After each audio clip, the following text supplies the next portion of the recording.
Hi, this is Andrew. Thanks for joining me. This video covers the basics of Packet Tracer and how to create a simple network that has two computers that can talk to each other. It's really to show you how to do things in Packet Tracer, a few of the different things you can do. In the classroom, we already have Packet Tracer installed. You should absolutely install this on your home computer so that you can learn and reinforce the things that we're doing in class, or if you're not in one of the classes, absolutely you need this to practice with any concepts you're reading about. It really helps to just go into Packet Tracer, try it out, whether it's building your own network or using a pre-built network that someone else did.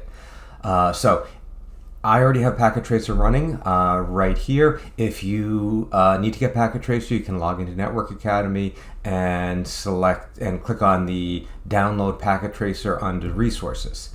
So first thing we're going to do is look at what we can do with Packet Tracer. So in here, and this is beyond the scope of what we're doing. This is really a future step. We have routers here as part of network devices. So we can select the category here. We have network devices, end devices.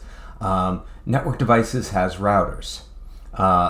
These are the models of routers that we can use. Network devices also has switches, and I'll even show you how to use one of these later on. There are a few other devices in network devices that we're not going to worry about that much right now.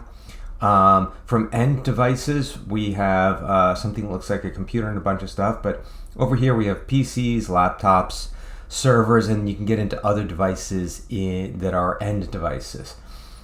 We can look at some components and things, but really the next most important thing is this lightning bolt here. These are connections. You can also say they're cables. In most cases, they are cables. You can add the lightning bolt as the automatic one, which really you shouldn't use that much. The three that we will use most in most of our classes are a console cable, because that simulates a real world situation.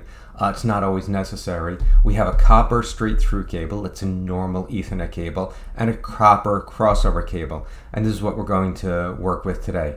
Obviously, there's other kinds of cables: fiber, phone, coax, serial. Those you don't need to worry about right now. So let's start by making the simplest network we can make. We can have a computer and laptop, PC. Realistically, they're the same.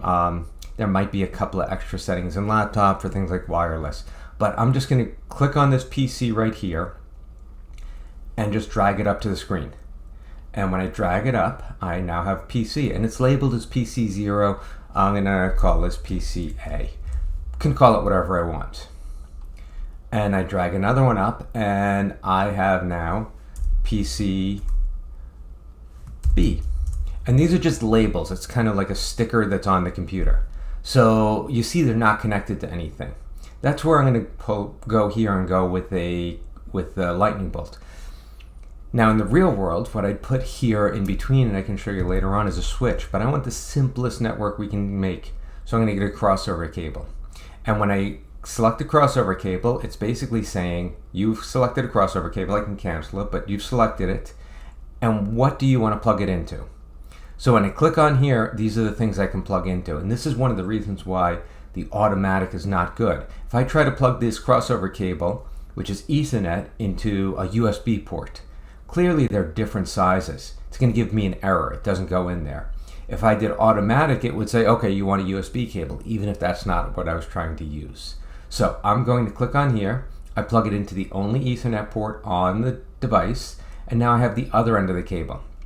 And I'm going to plug the other end into the crossover, into the Ethernet port on PCB.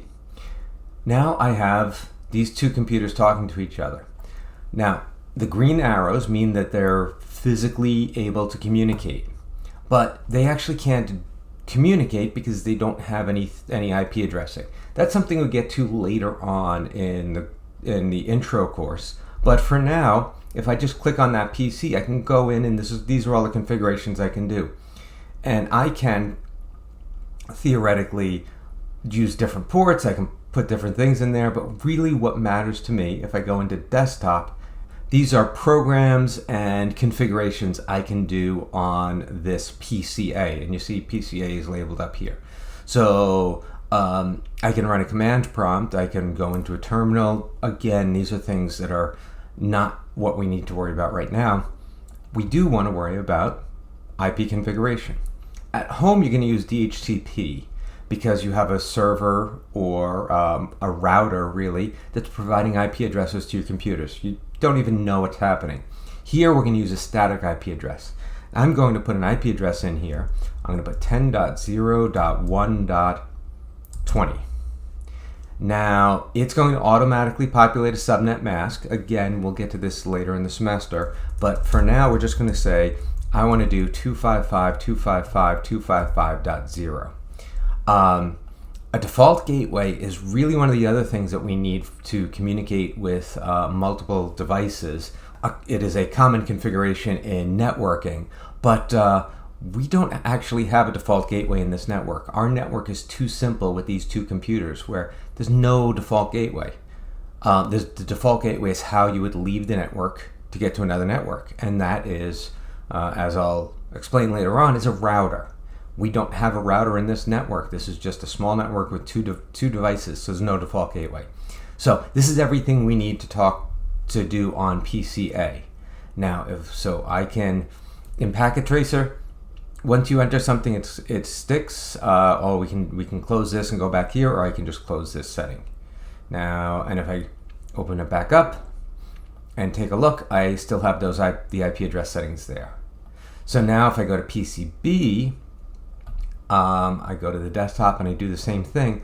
I need to give this a different IP address. Every device on the network needs a different IP address. This is going to be 10.0.1.30. Now, again, we'll get into what this means, but because my subnet mask is different, is 255.255.255.0, what I'm saying is everything on the network will match the 10.0.1, and then the 30, where there's a 0 in the subnet mask, is going to be the device IP address. So I couldn't go in and say, put 10.0.5.30 here, because that would be a different network. They wouldn't know how to talk to each other. But the 10.0.1.30, and over on PCA, I have 10.0.1.20. So what I can do now is I can see if they can talk to each other. And the simplest way to see if they can talk is a program called Ping. And I just made some changes so you can see it a little bit better. So now if I want to use Ping, what I do is I say Ping. And then the next thing I need to do is say, what am I trying to ping? And this is basically sending a message to something else and it's seeing if they are going to respond. In the real world, there are a lot of places that block Ping. In Network Academy, that really doesn't happen. So if something is reaching, if PCA is able to talk to PCB, Ping will work. We don't need to worry about really many of the other higher level applications. So for now, if Ping works, we're good. And since we're on PCA, we can do Ping 10.0.1. Since PCA is .20, PCB is .30, I say I want to ping PCB's IP address from PCA. I have to type in the IP address. We don't have any other way of saying this is the computer I want to ping. Now, when I hit enter, I'm getting a response. That reply from 10.0.1.30 is what matters to us. That tells us that it's actually sending a message to 1.30 and getting a reply from it. Down here it'll say sometimes sent and received, and it'll say 0% lost, but it actually is not getting to the destination. You really need to look at what it's telling you right here. So the reply is saying that, hey, PCA is able to talk to PCB. And if I go the other way, I can go here and I can say from command prompt, I can ping 10.0.1.20, and I get a reply the same way. Now, one thing to be careful of here, I'm on PCB. I can hit the up arrow, I can repeat this. If I try to ping myself, it's going to work. And I can look at this and say, hey, it's working because I can ping because I'm pinging and I'm getting a reply. But if you're pinging yourself, you're not really saying anything. You're not saying you can talk to anyone else. So just be careful of the numbers. Make sure you know who is who. You know, I could name this just for clarity's sake. Instead of PCA, I could name it PC20 and PC30. I can do whatever I want there. Now, a couple of notes about IP addressing. I did 20 and 30. You don't want to use the first IP address, so we wouldn't want to use 1. That's reserved for default gateway normally, and we'll get to that later on. So don't use 1 in your IP addressing. You can't use 0 in your IP addressing. We'll talk about that later on. But for anything, any of the other numbers between 2 and up to 254 will work. So you can use any of those. Now, there are situations where some of those won't work, and we get to that more when we do IP addressing. So I cleared everything out, and let's say I wanted to do the same kind of network except without a crossover cable, but more real world by using a switch. I'm going to start by putting my end devices in, and I will have two PCs. I'll label this PCA again, and PCB. Now I will take a switch, and I'll just use this 2960, and then when I go to cabling, I want a normal copper straight through cable.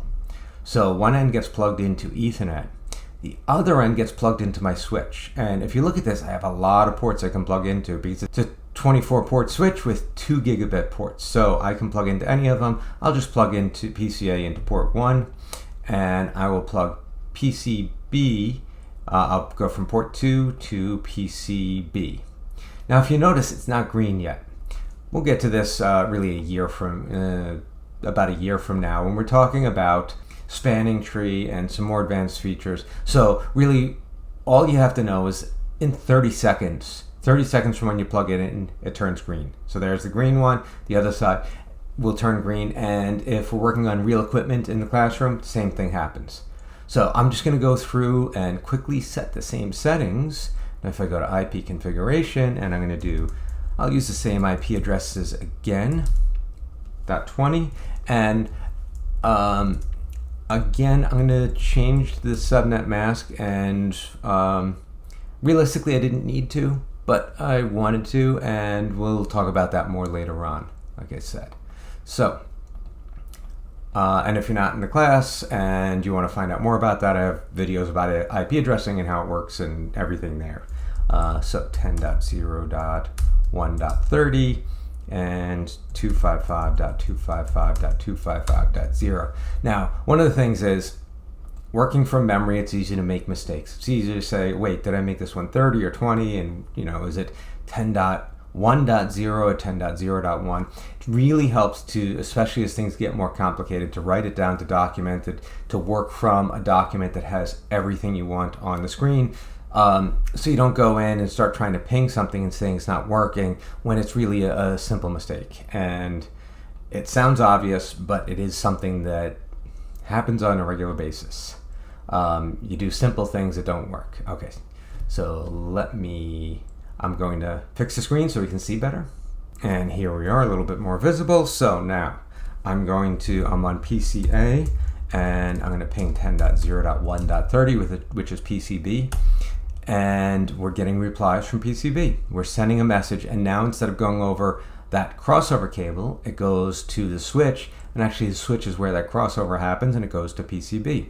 If I go to PCB, I can ping the other way, and I can do 10.0.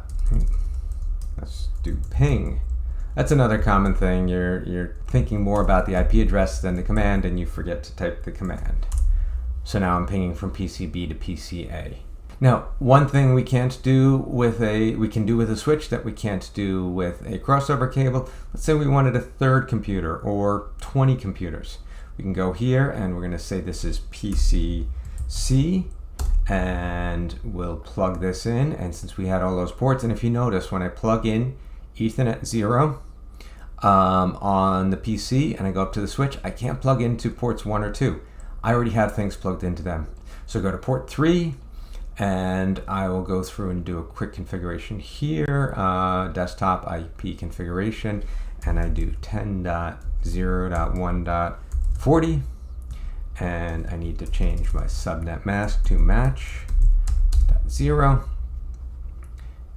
and there we go. So now I can open up my command prompt, and I can't ping until this turns green. But if I type ping 10.0.1.10 or 1.20, and it's turned green. I should get a response from PCA right now. And if I want to confirm, I can also talk to PCB. I can go there, and you can see I can expand the network out really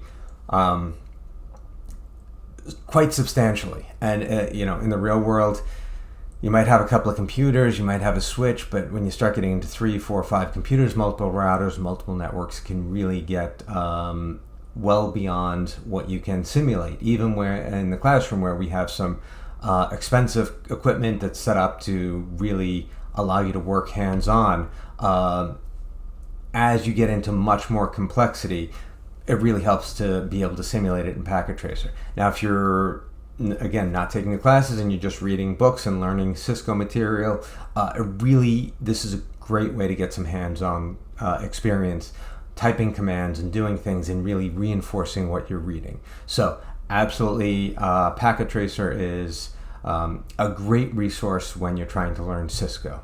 So that's all I have for you today. Thanks for watching.